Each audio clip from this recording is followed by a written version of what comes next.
આજે આપણે સ્વાધ્યાય 2.6 શીખીશું. પ્રશ્ન 1 શોધો. 0.2 ગુણ્યા 6. અહીં આપણે 2 દશાંશ 0.2 એટલે કે 2 દશાંશનો ગુણાકાર 6 સાથે કરવાનો છે. 2 ગુણ્યા 6 છેદમાં 10, 2 છંગ 12 છેદમાં 10 આ પ્રમાણે કરતા હવે આ દશાંશ છે તે તેને પાછું આપી દઈશું. તેથી આપણો જવાબ થશે 1.2. ત્યારબાદની આ રકમ આપણે જોઈએ. 2.71 ગુણ્યા 5. 2.71 છે તેના માટે આપણે 271 શતાંશ લખીશું. તેનો ગુણાકાર 5 સાથે કરીશું. 271 ગુણ્યા 5 છેદમાં 100 આ બેનો ગુણાકાર કરીશું એટલે 5 એકા 5, 5 સિત્તા 35 વધી 3, 5 દુ 10 અને 3 ઉમેરતા 13 થશે. 1355 છેદમાં 100 આ જે શતાંશ છે તે પાછું આપતા 13.55 જવાબ આપણને મળશે. 0.05 ગુણ્યા 7. અહીં 5ના છેદમાં 100 મૂકવા પડે. 5 શતાંશ છે તેથી તેને આવી રીતે લખીશું ગુણ્યા 7. 5 ગુણ્યા 7 છેદમાં 100. 5 સિત્તા 35 છેદમાં 100 અને તેને દશાંશ સ્વરૂપે લખતા દશાંશ અપૂર્ણાંકમાં લખતા 0.35 જવાબ મળશે. તો આ રીતે તમારે બાકીના દાખલા ગણવાના છે. હવે આપણે પ્રશ્ન 2 તરફ જઈશું. લંબચોરસનું ક્ષેત્રફળ શોધો જેની લંબાઈ 5.7 સેમી અને પહોળાઈ 3 સેમી છે. લંબચોરસના ક્ષેત્રફળ માટેનું સૂત્ર આપણે જાણીએ છીએ. તો સૌપ્રથમ આપણે તેનું સૂત્ર લખીશું. લંબચોરસનું ક્ષેત્રફળ બરાબર લંબાઈ ગુણ્યા પહોળાઈ. રકમના આધારે આપણે લંબાઈની કિંમત મૂકીશું 5.7 સેમી અને પહોળાઈની કિંમત મૂકીશું 3 સેમી. 57 છેદમાં 10 ગુણ્યા 3. અહીં 57નો ગુણાકાર 3 સાથે કરીશું અને છેદમાં 10 છે. 3 સિત્તા 21 વધી 2 આવશે. 3 પંચા 15 માં 2 ઉમેરતા 17 થશે. 171 છેદમાં 10 તેને દશાંશ અપૂર્ણાંકમાં લખવા માટે આપણે 17.1 આપણા લંબાઈ અને પહોળાઈના માપ સેમી એકમમાં છે. તો આપણો ક્ષેત્રફળનો જવાબ થશે 4 સેમી, જેને સેમી સ્ક્વેર પણ કહી શકાય. પ્રશ્ન 3 તરફ હવે આપણે આગળ વધીશું, જેમાં દશાંશ અપૂર્ણાંક આપેલા છે અને આપણે તેને 10 અથવા 100 સાથે ગુણવાના છે. તો આપણે શરૂ કરીએ. પહેલી રકમ છે 1.3 ગુણ્યા 10. 13 દશાંશ લખીશું. 1.3 ને 13 દશાંશ પણ લખી શકાય છે. ગુણ્યા 10. અહીં 10 અને 10નો છેદ ઉડે છે તેથી આપણો જવાબ થશે 13. બીજી રકમ છે 153.7 એટલે 1537 દશાંશ, જેને લખી શકાય. જેનો ગુણાકાર 10 સાથે કરીશું એટલે 10 અને 10નો છેદ ઉડી જશે અને આપણો જવાબ થશે 1537 અથવા 1537. 31.1 ગુણ્યા 100. તો તેને આપણે દશાંશ સ્વરૂપે લખીશું એટલે 311 છેદમાં 10 ગુણ્યા 100. 0 અને 0 ઉડી જશે તો આપણી પાસે રહેશે 311 ગુણ્યા 10.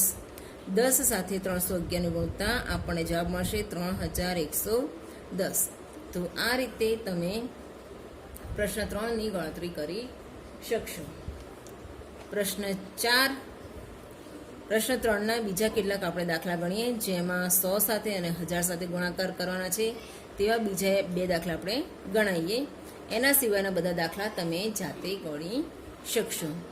0.9 ગુણ્યા 100, જેમાં 0.9 ને 9 દશાંશ લખીશું, તેનો ગુણાકાર 100 સાથે કરીશું એટલે 0 0 કટ થશે અને 9 ગુણ્યા 10 કરવાના રહેશે. 9 ગુણ્યા 10 કરતાં આપણો જવાબ થશે 90. હવે 1000 સાથેના ગુણાકારની રકમ આપણે ગણીશું. 0.03, જેને આપણે 3 શતાંશ પણ કહી શકીએ છીએ, ગુણ્યા 1000, 0 કટ થાય છે, બીજા 0 કટ થશે અને 3 ગુણ્યા 10 કરવાના છે. 3 દાન 30. તો આ રીતે તમે આ દાખલાને ઇઝીલી ગણી શકશો. ત્યારબાદનો પ્રશ્ન 4 આપણે જોઈએ. એક મોટરસાઇકલ 1 લિટર પેટ્રોલમાં 55.3 કિમી અંતર કાપે છે, તો તે 10 લિટર પેટ્રોલમાં કેટલું અંતર કાપશે? અહીં આપણે પદ મૂકીશું. 1 લિટર પેટ્રોલમાં 55.3 કિમી અંતર, તો 10 લિટર પેટ્રોલમાં કેટલા કિમી અંતર? પદ મૂક્યા બાદ ગણતરી કરવા માટે આપણે 10 ગુણ્યા 55.3 કરીશું, એટલે કે 10 ગુણ્યા 553 છેદમાં 10 કરવા પડશે. 10 છેદ ઉડી જશે એટલે આપણો જવાબ રહેશે 553 કિમી. તો એકદમ સરળતાથી તમે આ રીતે દાખલો ગણી શકશો. પ્રશ્ન 5 જોઈએ આપણે. અહીં દશાંશ અપૂર્ણાંકનો ગુણાકાર દશાંશ અપૂર્ણાંક સાથે કરવાનો છે. તો આપણે શરૂ કરીએ. 2.5 ને આપણે 25 દશાંશ લખીશું અને 3 દશાંશને 3/10 લખીએ. હવે 25નો ગુણાકાર 3 સાથે અને 10નો ગુણાકાર 10 સાથે કરવાનો છે. આ પ્રમાણે કરતાં 25 તરી 75 અને છેદમાં 10 મળે છે. દશાંશ અપૂર્ણાંક સ્વરૂપે લખતા આપણે તેને 0.75 લખવા પડે. તો આ રીતે દશાંશ અપૂર્ણાંકનો ગુણાકાર દશાંશ અપૂર્ણાંક સાથે કરી શકશું. હવે બીજી રકમ આપણે આ લઈએ છીએ. 1.3 ગુણ્યા 3.1. 1.3 એટલે 13/10 લખી શકાય, ગુણ્યા 31/10 થશે. હવે 13 ગુણ્યા 31 અને 10 ગુણ્યા 10 કરવા પડશે, કારણ કે આપણે અંશનો ગુણાકાર અંશ સાથે અને છેદનો ગુણાકાર છેદ સાથે કરીશું. 13 ગુણ્યા 31 આપણે રફકામાં કરી લઈએ. એકમની શૂન્ય, 3 તરી 9, 3 એકા 3, 1 તરી 3, 1 એકા 1, 0 પ્લસ 3 એટલે 3, 9 ને 1 10 વધી 1, 403 જવાબ મળે છે. 403 છેદમાં 10 કરીશું તો આપણો જવાબ થશે 4.03. તો આ રીતે આ દાખલો થઈ શકશે. અહીં 0.1 એટલે 1/10 અને 51.7 એટલે 517/10. 517નો ગુણાકાર 1 સાથે 517 મળશે અને 10 દશાંશ અપૂર્ણાંક સ્વરૂપે લખતા 5.17 જવાબ મળે. તો આ રીતે આપણે આ દાખલા કરી શકશું. બીજા દાખલા પૈકી બીજી એકાદ રકમ આપણે ગણી નાખીએ, જેમાંની આ રકમ 101.01 ગુણ્યા 0.01 આ ગણીશું. 101.01 છેદમાં 100 લખવા પડશે, કારણ કે 101.01 શતાંશ છે અને અહીંયા 1 શતાંશ છે એટલે 1/100 લખવા પડે. હવે 10,101 ગુણ્યા 1/100 ગુણ્યા 100 એટલે 10,101 છેદમાં 10,000 આ રીતનું મળશે. 1 2 3 4 4 શૂન્ય છે, તેથી આપણે પાછળથી 4 દશાંશ સ્થળ ખસવું પડે. 1 2 3 અને 4 આ પ્રમાણે કરતાં 1.0101 જવાબ મળે. તો આ રીતે તમારે બાકીની રકમ ગણવાની રહેશે. સ્વાધ્યાય 2.7 શરૂ કરીએ, જેમાં પહેલો પ્રશ્ન છે 0.4 ભાગ્યા 2. હવે અત્યાર સુધી આપણે ગુણાકાર શીખ્યા, હવે આપણે ભાગાકાર શીખીશું. 4/10 ભાગ્યા 2. અહીં 4 દશાંશ છે, ભાગાકારના બદલે ગુણાકાર કરીશું અને 2નો વ્યસ્ત આપણે કરવો પડે. જ્યારે ભાગાકારના બદલે ગુણાકારની નિશાની આપણે યુઝ કરીએ છીએ ત્યારે ભાગાકારની નિશાની પછી આવેલી સંખ્યાનો આપણે વ્યસ્ત કરવો પડે. 1/2 કરતાં છેદ ઉડશે, 2 દુ 4, 2/10 એટલે 0.2 જવાબ મળે. તે જ રીતે 0.35/5 જો આપણે આ રીતે દશાંશ સ્વરૂપે અથવા દશાંશ અપૂર્ણાંક સ્વરૂપે નથી લખતા તો ડાયરેક્ટ પણ આપણને આ જવાબ મળી શકે છે. 5 × 35 અને રકમમાં 2 દશાંશ સ્થળ છે, તેથી આપણો જવાબ થશે 0.07. 2.48/4 છે,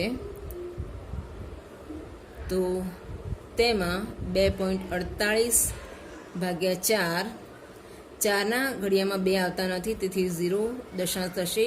હવે 24 મળે છે, તો 4ના ઘડિયામાં 24, 4 × 6 24 મળશે અને 4ના ઘડિયામાં 8, 4 દુ 8 લેવા પડે. આ જ રીતે હવે આપણે આ છઠ્ઠી રકમ ગણીશું, 1449/7. 1449/7 જેમાં 7 દુ 14 પોઈન્ટ. હવે 7ના ઘડિયામાં 4 આવતા નથી તો આપણે શૂન્ય મૂકવા પડે. 49 મળે છે, તો 7ના ઘડિયામાં 49 લાવવા માટે સીધું 49 ભાગ ચલાવવો પડે. તો આ રીતે પણ તમે ભાગ પાડી શકો છો, અથવા તો તમે દશાંશ અપૂર્ણાંકમાંથી દશાંશ અલગ કરીને પણ ભાગાકાર કરી શકશો. અહીં આ રકમ છે 0.80/5. તેને આ જે પહેલી રકમની જે મેથડ છે એ પ્રમાણે કરવાનો પ્રયત્ન કરીએ. 80/100 ભાગ્યા 5, 80/100.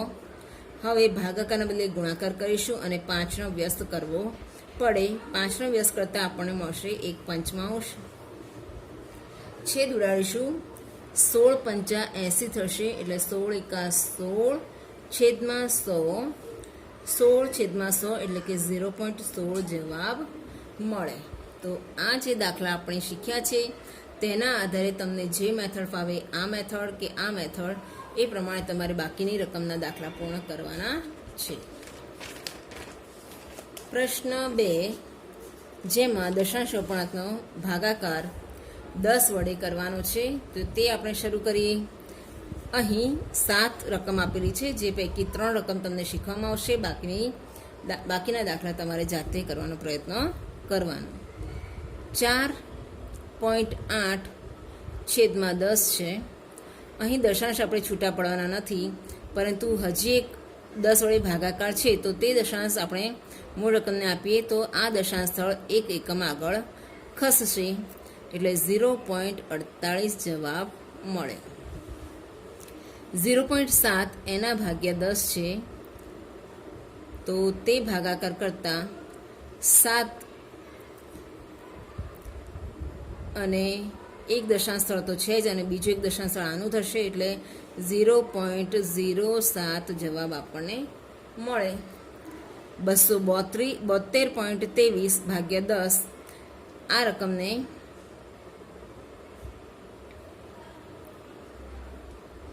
આપણે આ રીતે લખીએ છીએ, અને એક દશાંશ સ્થળ હજી આગળ ખસવું પડશે, કારણ કે આપણે દશાંશ અપૂર્ણાંકને 10 વડે ભાગાકાર કર્યો છે, તો દશાંશ સ્થળ 1 એકમ આગળ ખસશે અને આપણો જવાબ થશે 27.223.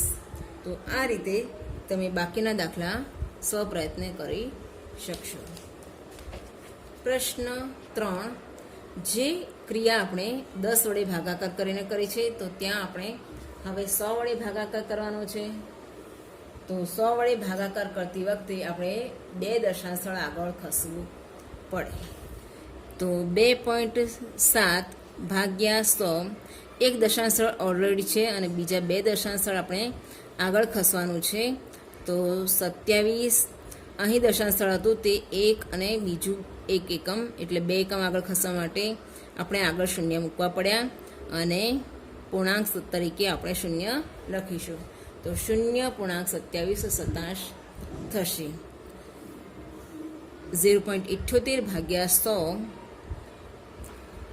તો 0.78 છેદમાં 100 ઓલરેડી શતાંશ છે અને બીજા 100 વડે ભાગાકાર છે, તો હજી બીજા બે દશાંશ સ્થળ આગળ ખસે એટલે 0.0078 જવાબ મળશે. ત્યારબાદની રકમ છે 98.53 ભાગ્યા 100. તો 98.53 એને 100 વડે ભાગાકાર કરીશું.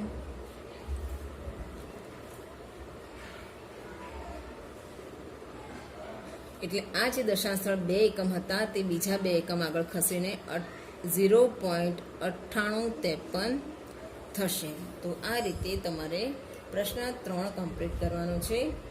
જેમ 10 વડે ભાગાકાર કરતા દશાંશ સ્થળ 1 એકમ આગળ ખસે છે, 100 વડે ભાગાકાર કરતા દશાંશ સ્થળ 2 એકમ આગળ ખસે છે, તે જ રીતે હવે 1000 વડે ભાગાકાર કરતા દશાંશ સ્થળ જે તે સ્થાનેથી 3 એકમ આગળ ખસશે. તો 7.9 તેને 1000 વડે ભાગાકાર કરતા 79 અને 3 એકમ આગળ ખસવા માટે 1, 2 અને 3 અહીં દશાંશ મૂકવાનું થશે અને પૂર્ણાંક તરીકે 0 લઈશું. તો આપણો આ રીતે કરતા જવાબ આવશે 0.0079. તો આ રીતે તમે 1000 વડે ભાગાકાર કરી શકશો.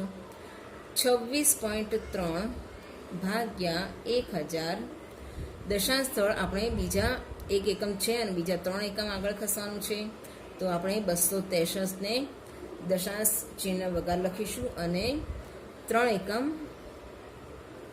દશાંશ સ્થળ આગળ ખસવાનું છે. તેથી 1, 2, 3 અને અહીંયા પૂર્ણાંક એટલે કે દશાંશ અપૂર્ણાંકની ચિહ્ન મૂકીશું, દશાંશ ચિહ્ન મૂકીશું અને પૂર્ણાંક તરીકે 0 લઈશું. તો આપણો જવાબ થયો 0.0263. 1000 વડે ભાગાકાર તમારે આ જ મેથડથી કમ્પ્લીટ કરવાના છે. ત્યારબાદનો પ્રશ્ન છે જેમાં પૂર્ણાંક વડે ભાગાકાર કરવાનો છે. તો તે આપણે શરૂ કરીએ. 7 ભાગ્યા 35. અહીં આપણે રફ કામમાં 7 ને 35 વડે ભાગાકાર કરવાનો છે. ભાજક તરીકે 35 છે, આપણે 35 ને 7 વડે નથી ભાગવાના, પરંતુ 7 ને 35 વડે ભાગવાના છે. તો 35 વડે 7 ને ભાગવા માટે શરૂઆત કરીએ. જેમાં ભાગ ન ચાલતા આપણે 0 પૂર્ણાંક મૂકીશું, એટલે અહીં 0 મૂકી શકાશે. 35ના ઘડિયામાં 70 લાવવા માટે 35 દુ 70 થી ભાગ ચલાવવા પડે. તો 7/35 એટલે આપણને 0.2 જવાબ મળે. ચોથી રકમ લઈ લઈએ. 30.94 ભાગ્યા 0.7 3094. 3094ના જે દશાંશ અપૂર્ણાંક છે તે આપણે અહીં લખીશું. 100 નીચે લખવા પડશે, પોઈન્ટ પછી 2 અંક હોવાથી, અને અહીં પોઈન્ટ પછી 1 અંક છે તો તેનો દશાંશ આપણે અંશમાં લખવો પડશે. છેદ ઉડાડતા 0 અને 0 કટ થાય છે. 3094ને આપણે રફ કામમાં 7 વડે ભાગાકાર કરવો પડશે. 3094 7 વડે ભાગતા 7 ચોક 28, 2 શેષ વધશે, 9 અહીંયા, 7 ચોક 28, 1 અને 4, 7 દુ 14. તો અહીં આપણને મળશે 442 અને ભાગ્યા 10 અને દશાંશ ચિહ્ન સ્વરૂપે લખતા દશાંશ અપૂર્ણાંક સ્વરૂપે લખતા 44.2 જવાબ મળશે. તો આ રીતે તમારે દશાંશ અપૂર્ણાંકનો દશાંશ અપૂર્ણાંક વડે ભાગાકાર તમે કરી શકશો. ત્રીજી રકમ લઈ લઈએ, જેમાં 325/5. 325માં જે શતાંશ છે તે આપણે 100 અહીં લખીશું અને 0.5ના જે દશાંશ છે તે આપણે અહીં અંશમાં લખવા પડશે. 0 અને 0નો છેદ ઉડે છે. 325ને 5 વડે ભાગાકાર કરતા 5 × 30 અને 5 × 25. તો 65ના છેદમાં 10 મળે છે. તેને દશાંશ અપૂર્ણાંક સ્વરૂપે લખતા 6.5 લખવા પડે. તો આટલી સરળ મેથડથી તમે આ દાખલા કરી શકશો. આ જ પ્રશ્નના બીજી કેટલીક 5 રકમ અહીં છે, જે પૈકી હજી એક રકમ આપણે ગણતરી કરી દઈએ.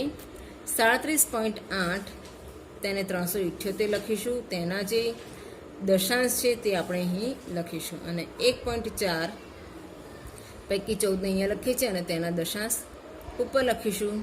10 અને 10ના છેદ ઉડે છે, 378 ભાગ્યા 14 કરવાના છે. 378 ને 14 વડે ભાગતા 14 એકા 14, 14 28 ભાગ ચાલશે.